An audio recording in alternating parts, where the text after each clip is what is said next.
Meus queridos, a paz do Senhor. Eu sou o diácono Claudino Machado e esta é mais uma das nossas pequenas reflexões com base na leitura diária da revista Lições Bíblicas da CPAD neste quarto trimestre de 2022, a lição dos adultos que está trabalhando dentro do livro do profeta Ezequiel. E nós temos como pano de fundo a escatologia bíblica, a doutrina das últimas coisas. O tema do nosso trimestre é a justiça divina. E o subtema do trimestre, a preparação do povo de Deus para os últimos dias no livro de Ezequiel. Nós estamos diante da lição de número 5 e o nosso tema da semana é contra os falsos profetas. Nós estamos lendo que nos dias de Ezequiel a nação sofreu porque diante do povo tinha falsos profetas. Pessoas que diziam que Deus estava os orientando num sentido, quando na realidade Deus não estava. E Deus tem uma punição para estes falsos profetas. Nós já dissemos na leitura que fizemos de Deuteronômio 18, versículos 20 a 22, que os falsos profetas, os que profetizarem mentira diante de Deus, morreriam. E hoje, na quinta-feira, nós vamos ler no livro do profeta Jeremias, capítulo 28, versículo 15, cuja epígrafe diz: uma das especialidades dos falsos profetas é enganar o povo. Uma das especialidades dos falsos profetas é enganar o povo. Este é o nosso quarto vídeo da semana. Você tem mais 3 vídeos para trás, o da segunda, da terça e da quarta, e querendo Deus nós faremos mais 2. Então você deve assistir todos. Observe no YouTube que eles estão com a mesma capa, é porque o irmão Daniel está colocando na mesma capa para facilitar a compreensão. Quando você vê que eles estão todos na mesma capa, você vai conseguir entender que precisa assistir todos eles, tá bom? Aproveito a oportunidade para te convidar a se inscrever no nosso canal. Se inscrever, compartilhar, curtir, comentar, acionar o sininho das notificações, porque assim nós estaremos fazendo uma interação.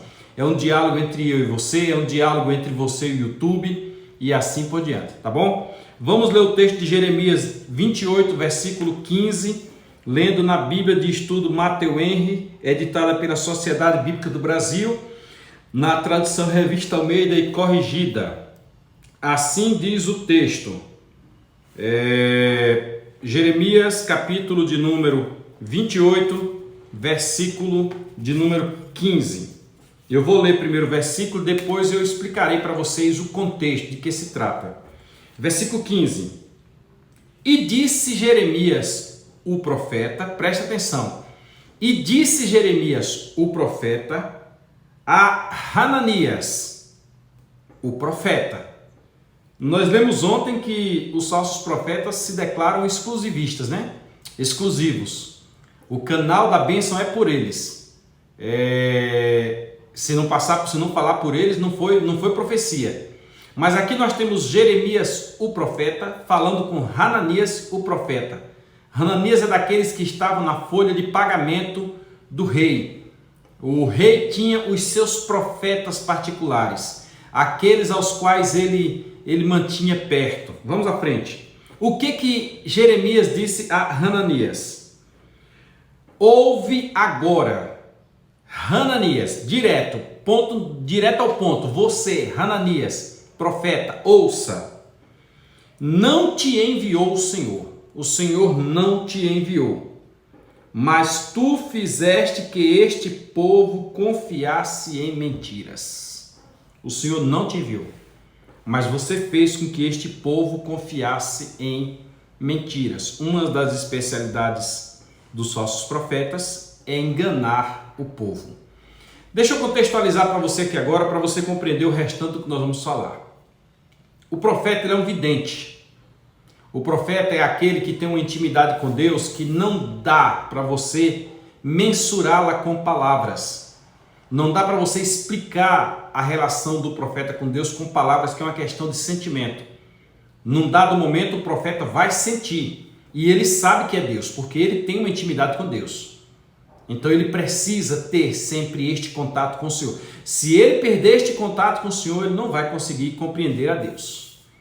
Nós temos um exemplo claro disso, lá quando Elias, depois de ter corrido, se escondido de Jezabel, depois do anjo ter vindo até ele, Depois dele ter comido uma comida que o manteve por 40 dias, Elias de repente se escondeu dentro de uma caverna. Escondeu-se dentro de uma caverna.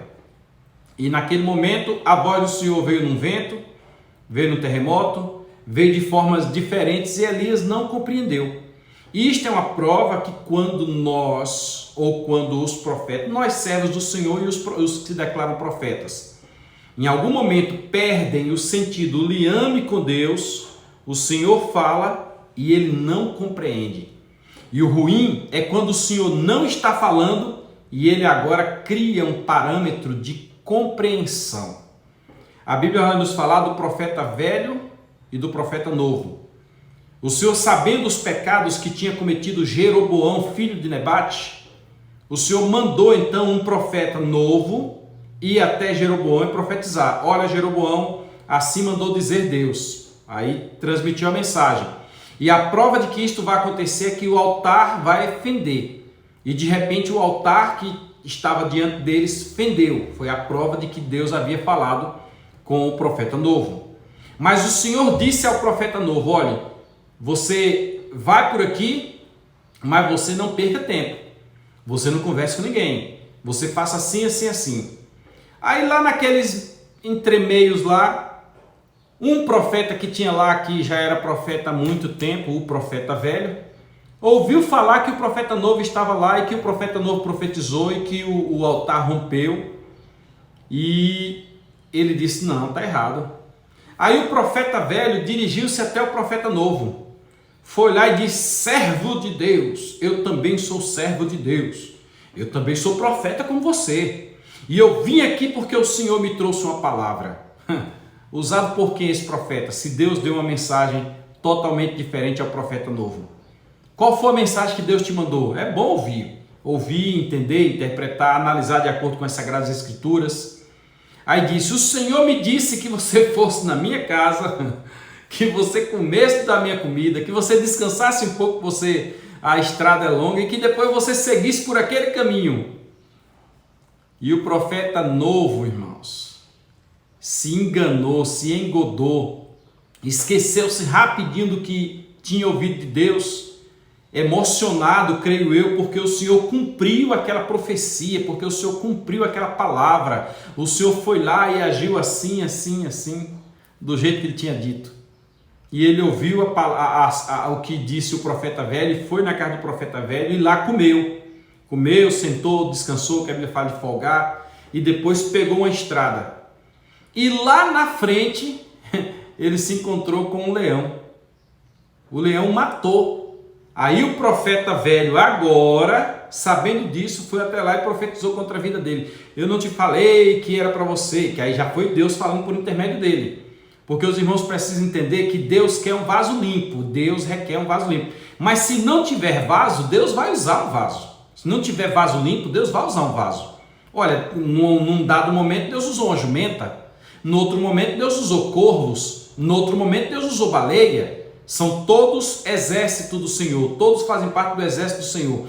E no Novo Testamento eu já disse que Jesus Cristo falou que Deus pode suscitar das pedras filhos a Abraão. Deus vai usar um vaso, Deus vai usar alguém. Nós temos políticos no Novo Testamento, como José de Arimateia, sendo utilizado para tirar o corpo de Jesus da cruz e sepultá-lo numa sepultura nova, cumprindo justamente a profecia. Deus vai usar um vaso. E observe você que aqui, aí naquela passagem lá, o profeta novo infelizmente se deu mal. O profeta velho se apresentou como profeta também e atrapalhou a vida do profeta novo. Neste contexto aqui, Jeremias estava profetizando ao povo que o povo iria para o cativeiro. Jeremias estava revelando, que é o mesmo contexto de Ezequiel. No domingo a gente estuda Ezequiel, nós vamos estudar domingo o capítulo 13 de Ezequiel, mas durante a semana vem as pinceladas no contexto do que estava acontecendo para que você compreenda. Então, no mesmo contexto de Ezequiel está Jeremias, inclusive antes de Ezequiel, dizendo: o povo vai para o cativeiro, porque o povo é rebelde, porque o povo não guardou a palavra do Senhor, porque o povo entrou pelo caminho da idolatria, o povo vai para o cativeiro, Deus quer que o povo vá para o cativeiro. Aí naquele contexto, Jeremias entrou diante do rei, no capítulo de número 28, você pode conferir na sua Bíblia, Jeremias 28, Jeremias entrou diante do rei com um jugo nas costas, uma canga de boi, um jugo, que mostra a pessoa subjugada, mostra a pessoa presa. Quando Jeremias entrou com aquele jugo, Jeremias disse: assim diz o Senhor, é deste jeito que vai fazer Babilônia, que vai fazer Nabucodonosor com vocês. Vocês vão para o cativeiro. Não tem outro caminho. O Senhor determinou, vocês vão para o cativeiro. Deus já tinha chamado Nabucodonosor de meu servo. Meu servo Nabucodonosor vai fazer a minha vontade e vai levar vocês para o cativeiro. Neste contexto aí surge o profeta Hananias, ou Ananias, como alguém pode falar, porque está escrito com H. E o profeta Hananias chega diante de Jeremias e diante de todos os que estavam ali naquele momento e diz: não, isso não vai acontecer porque eu já tenho dito. O Senhor já falou por mim. Aí ele vai lá e dá um murro em Jeremias, pega o jugo ou a canga que Jeremias levava consigo, quebrou a canga e diz: assim fará Deus, assim Deus fará, vai quebrar o jugo de Babilônia e etc. E trouxe aquela profecia e o povo se animou, o povo acreditou nele. É interessante nós entendermos que quando alguém traz uma profecia, aquela profecia meio que move com o interior das pessoas. Aquela profecia fazem as pessoas acreditar que ali é um mover de Deus. E a profecia poderá induzir as pessoas para um caminho errado. Observando as embarcações que andavam no meio do mar, lá na embarcação tinha alguém que poderia ser comparado com um profeta. É aquele que fica lá em cima, na última vela, para de lá ele verificar se ele vê alguma embarcação à distância, ou se ele vê terra à distância, ou o que ele vê à distância. E ele tinha que interpretar. E é o atalaia. E lógico, teria que avisar ao comando para que o comando soubesse agir, o capitão tomasse providências naquela embarcação. Eu até costumo brincar que quem descobriu o Brasil não foi Pedro Álvares Cabral. Pedro Álvares Cabral era o comandante da embarcação, mas ele não foi quem descobriu. Quem descobriu foi quem estava lá em cima que gritou: terra à vista!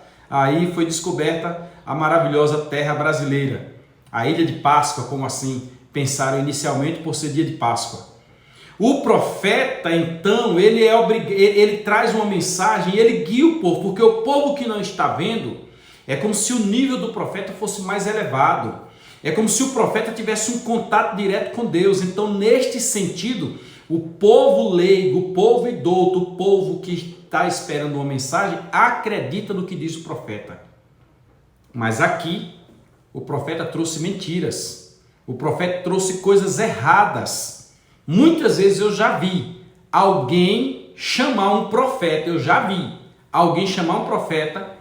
e alguém dizer: ih, agora a coisa pegou, porque o profeta que está vindo aí está vindo para te desmascarar. Eu já vi alguém vir pregar a palavra comprometido, não com a palavra, mas com o contexto mentiroso, falso, que aquela pessoa passou. A pessoa estava no contexto de rachar uma igreja, já tinha reunido os grupos, já estava feito as divisões, já estavam decidindo como fazer, até a ata já tinha alterado. E de repente chama um profissional. Eu estou lembrando agora no dia que Paulo foi acusado lá em Cesareia. Os judeus, os principais dos sacerdotes, contrataram um advogado para subir lá em Cesareia para acusá-los. Aí perguntaram para Paulo se Paulo queria também contratar um advogado. Paulo disse: não, eu faço a minha defesa. Pois neste caso que eu estou falando, alguém contratou um profissional para que o profissional viesse e trouxesse uma mensagem. E neste dia eu estava até no culto, eu até lembro a mensagem. Era a mensagem de Isaías capítulo 40. Isaías capítulo 40. Não vou entrar em detalhes aqui. Mas a situação acabou vindo a lume e depois o contexto voltou, porque o que se planejava fazer não deu certo. E é tão interessante que depois os que estavam todos juntos nesse propósito acabaram se dispersando, dissipando e acabaram até se tornando inimigos, porque Deus não deixa que certas raízes permaneçam. No contexto de Jeremias, o Hananias vem e diz bem assim: vocês não vão para a Babilônia. E bateu em Jeremias tal. Aí Jeremias, mesmo machucado, levanta diante do povo e diz: olha, O jugo que viria sobre vocês era um jugo de madeira, igual este que eu trouxe. Mas agora, assim diz o Senhor, é com um jugo de ferro que você está lá no versículo número 13. É com um jugo de ferro que vocês vão ser levados para a Babilônia. Porque Deus assim o disse, e se Deus assim o disse, assim vai acontecer. Porque o profeta fala do jeito que Deus manda e não tem medo de quem venha lhe agredir. Pode até contratar profissional, não tem medo. Aí quando chega no versículo número 15, depois de trazer a mensagem ao povo, Jeremias volta para o próprio Hananias e diz bem assim: ouve agora, Hananias, não te enviou o Senhor, não foi o Senhor quem te enviou. Mentiroso, mas tu fizeste que este povo confiasse em mentiras. Sabe qual foi a solução, a consequência de Hananias? Pelo que assim diz o Senhor, eis que te lançarei de sobre a face da terra. Eu vou te tirar daí, Hananias, porque a nossa vida sobre a face da terra é uma concessão divina. É Deus que concede o período que nós estamos aqui.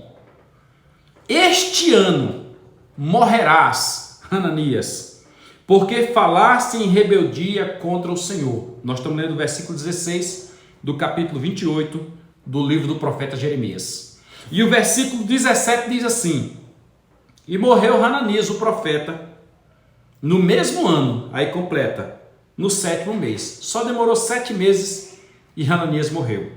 Em outras palavras, nós precisamos que haja entre nós todos os dons espirituais. É lógico que no período que isso aconteceu não eram dons espirituais, era ministério profético, mas a paráfrase, a explicação, a aplicação pessoal é para os nossos dias.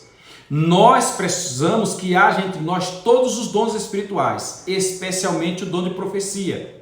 Com relação ao dom de profecia, orientou, ensinou o apóstolo Paulo: buscai com zelo todos os dons, principalmente o dom de profetizar. Por quê? Porque existe uma carga de responsabilidade muito grande para quem fala em nome de Deus. E o povo pode ser que esteja orando há vários dias no propósito. O povo pode ser que esteja querendo uma direção. É um momento em que a circunstância não consegue explicar-se por si mesma. É necessário que Deus venha e fale. Agora o profeta que se levantar, fale conforme a vontade de Deus, para que não direcione o povo para o mal, para que não direcione o povo para o caminho errado. E eu confesso para os irmãos, muitos profetas hoje têm se levantado e têm dado muitas profetadas, quando Deus não mandou. E o risco é muito grande, e vou repetir, já disse várias vezes essa semana, Deus disse, assim, o povo vai dizer, Senhor, em teu nome nós profetizamos, e Deus vai dizer, eu não vos conheço. Se Deus não mandou profetizar, Deus não conhece a profecia, Deus não conhece o profeta, por que Deus vai se responsabilizar pelo profeta? Então vamos tomar cuidado, porque nós estamos num momento crítico em todos os sentidos, especialmente político. Nós estamos vivendo um momento em que só a graça mesmo. Os olhos das pessoas estão vendados, estão de acordo com como diz Isaías. O mal estão chamando bem e o bem estão chamando de mal. E nós não podemos trazer profecias de forma tortuosas. Profecias onde Deus diz aqui que é a favor de fulano, profecia onde Deus diz ali que é a favor de Beltrano. E Deus anda assim agora? Não foi dito com relação aos homens, que não pode, com relação aos próprios profetas, que não pode sair 2 tipos de água de uma mesma fonte? Então que Deus nos guarde e que as nossas mensagens na igreja orientem as pessoas. Recentemente alguém chegou para mim e disse, meu irmão, fala para mim aqui, o que vai acontecer com aquelas crianças que morrerem? Vão para o céu? Vão para o inferno? Como é que funciona? Eu digo, meu Deus, uma coisa que a Bíblia ensina. Ou seja, estão mais preocupados em falar a profecia onde não há um crivo para isso, porque é espiritual, é subjetivo, digamos assim, mas não usam a palavra de Deus que é objetiva, que transmite uma verdade que todo mundo pode ver, conhecer, interpretar e crer. Que Deus nos guarde. Amanhã, querendo Deus, nós falaremos sobre a verdade e as falsificações nas profecias e nos profetas. Fique conosco. Compartilhe esse vídeo aí, mande para alguém, se inscreva no nosso canal, curta. Deus te abençoe. e até amanhã.